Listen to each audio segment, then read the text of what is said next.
నమస్తే, నేను రవి. తెలంగాణలో బీఆర్ఎస్ పరిస్థితి అగమ్యగోచరంగా ఉంది.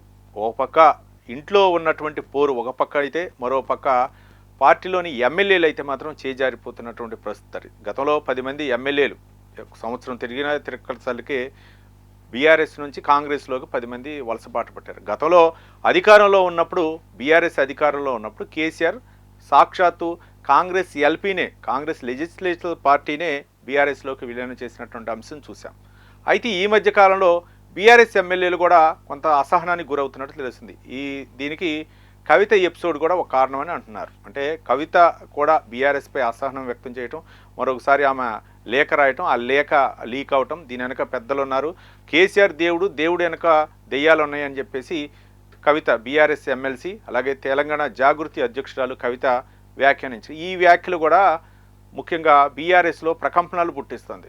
గతంలో జరిగినటువంటి పరిణామాలు ఏవైతే ఉన్నాయో వాటన్నింటినీ కూడా ఉటంకిస్తూ ఆమె కొన్ని వ్యాఖ్యలు చేశారు. ఆయన చుట్టూ కూడా కొంతమంది దెయ్యాలు పోగయి ఈ విధంగా వ్యవహరిస్తున్నారని చెప్పేసి కవిత వ్యాఖ్య. అయితే ఇప్పుడున్నటువంటి పరిస్థితిలో అచ్చంపేట ఎమ్మెల్యే, మాజీ ఎమ్మెల్యే గువ్వల బాలరాజు పార్టీని వీడుతున్నారని చెప్పేసి ఆయన బహిరంగంగా చెప్పారు. ఏంటి జరుగుతుంది అని అంటే, పార్టీలో సమన్వయం లేదు, మరోపక్క కార్యాచరణ చేసేది లేదు, మాకు అవకాశం ఇవ్వట్లేదు, పార్టీని బలోపేతం చేయడానికి ఎవరు కూడా పూనుకోవట్లేదు, స్థానిక అంశాలపై పోరాడదామంటే వద్దు అంటున్నారు. ఇక ఏదో ముఖ్యమంత్రిపై విమర్శలు ఉంటే అవే పనిగా తిట్టడం తప్ప మరో లేదని వర్కింగ్ ప్రెసిడెంట్ ఇండైరెక్ట్గా కేసీఆర్ నమ్మొచ్చులే కానీ మిగిలినటువంటి నాయకులు ఆ కార్యాచరణ చేయట్లేదని చెప్పేసి గువ్వల బాలరాజు అన్నాడు.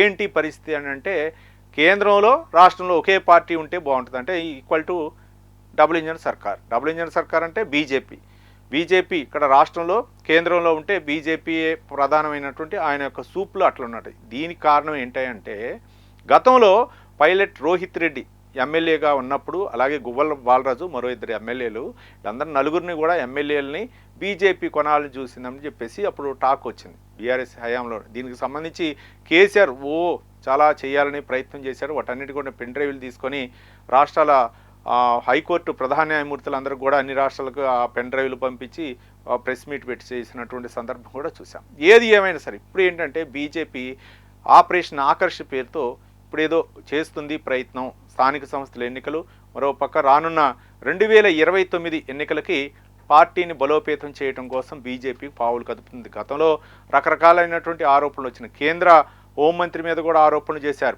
అలాగే పైలట్ రోహిత్ రెడ్డి ఫామ్ హౌస్లో సీసీ కెమెరాలు పెట్టి అక్కడ చేసినటువంటి ఆ రహస్య కెమెరాల ద్వారా చాలా మేటర్ సేకరించారు. చాలా వివాదాస్పద అంశాలు అప్పుడు తెరపైకి వచ్చాయి. ఈ న్యాయపరమైన అంశాల కోసం చాలామందిని కూడా అదుపులోకి తీసుకున్నారు.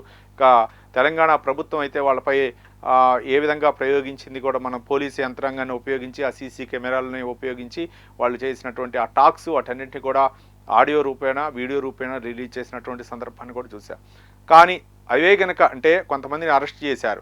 అయితే బీజేపీయే కొనుగోలు చేయాలని చూసింది. కేంద్రంలో ఉన్నటువంటి పెద్దలు మాట్లాడటానికి ప్రయత్నం చేశారు అని చెప్పేసి ఇక 4 ఎమ్మెల్యేలని కొనాలని చెప్పేసి వాళ్ళకి ఆశ చూపించారని చెప్పారు. తర్వాత వీళ్ళందరూ కూడా కేసీఆర్తో మీట్ అయ్యారు. తర్వాత జరిగిన పరిణామాలన్నీ కదా. ఇప్పుడు బీఆర్ఎస్ అధికారం కోల్పోయింది కాబట్టి టార్గెట్ ఆ 4 ఎమ్మెల్యేనా అనే విధంగానే ఉంది. అంటే మాజీ ఎమ్మెల్యేలు ఆ 4 నాయకులపైనే టార్గెట్ పెట్టినట్టు తెలుస్తుంది. మరి ఇప్పుడైతే గువ్వల బాలరాజు అయితే బయటకు వచ్చి, రాష్ట్రంలో అధికారంలో ఉన్న, కేంద్రంలో అధికారంలో ఉంటేనే పనులు చక్కబడతాయి, ప్రజలకు మేము సేవ చేయగలుగుతాం కాబట్టి అనే విధంగా ఆయన మాటలు ఉన్నాయి. బీఆర్ఎస్ని అయితే వీడుతున్నట్లు అని చెప్పారు.